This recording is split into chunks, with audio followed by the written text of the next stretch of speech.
बहुत समय पहले एक पुराने जंगल के बीचों बीच एक विशाल पीपल का पेड़ था।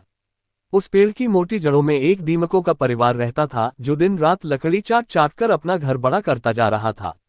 वहीं उसी पेड़ की ऊंचाई पर एक सुंदर नीली चिड़िया रहती थी जिसका नाम था नीलू।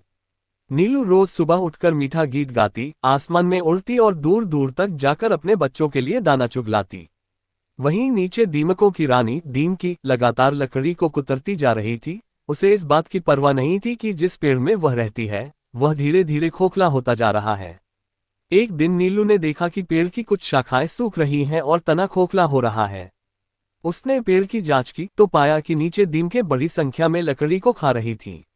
नीलू ने नीचे उड़ते हुए दीमकी से कहा, हे दीमकी रानी, तुम इस पेड़ को क्यों खा रही हो? अगर यह गिर गया तो तुम्हारा घर भी नष्ट हो जाएगा और मेरा घोंसला भी। दीमकी हंसते हुए बोली, तुम्हारा क्या, तुम तो उड़ जाओगी। हमें तो यही खाना है, यही रहना है। ये पेड़ हमारी भूख मिटाता है।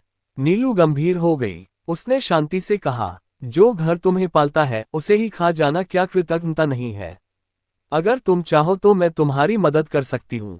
जंगल में बहुत सी गिरी लकड़ियां हैं, मैं तुम्हें वहां ले चलती हूँ। लेकिन दीमकी नहीं मानी। उसने नीलू की बात को नजरअंदाज किया और बोली, हम दीमके अपना रास्ता खुद तय करती हैं, हमें किसी उड़ने वाले की सलाह की जरूरत नहीं। कुछ दिनों बाद तेज तूफान आया।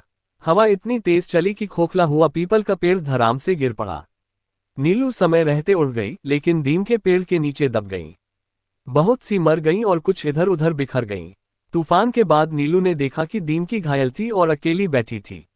नीलू ने फिर भी दया दिखाई। वह कुछ सूखी लकड़ियां लेकर आए और दीमकी से कहा, अब भी देर नहीं हुई। अगर तुम सीखना चाहो तो मैं दिखा सकती हूँ कि बिना नुकसान पहुंचाए कैसे जिया जाता है। दीमकी की आंखों में आंसू थे। वह बोली, तुम सच कहती थी। मैंने जिस घर में पनाह ली उसी को नष्ट कर दिया। मैं अब तुम्हारी मदद लेना चाहती हूँ। उस दिन से नीलू और दीमकी मिलकर जंगल के गिरे हुए पेड़ों से दीमकों के लिए घर बनवाने लगी। दीमके अब कभी हरे पेड़ नहीं काटती और नीलू हर सुबह उनका मार्गदर्शन करती। जो हमें आश्रय देता है उसे नष्ट करना मूर्खता है। प्रकृति से संतुलन और सम्मान से जीना ही सच्ची समझदारी है।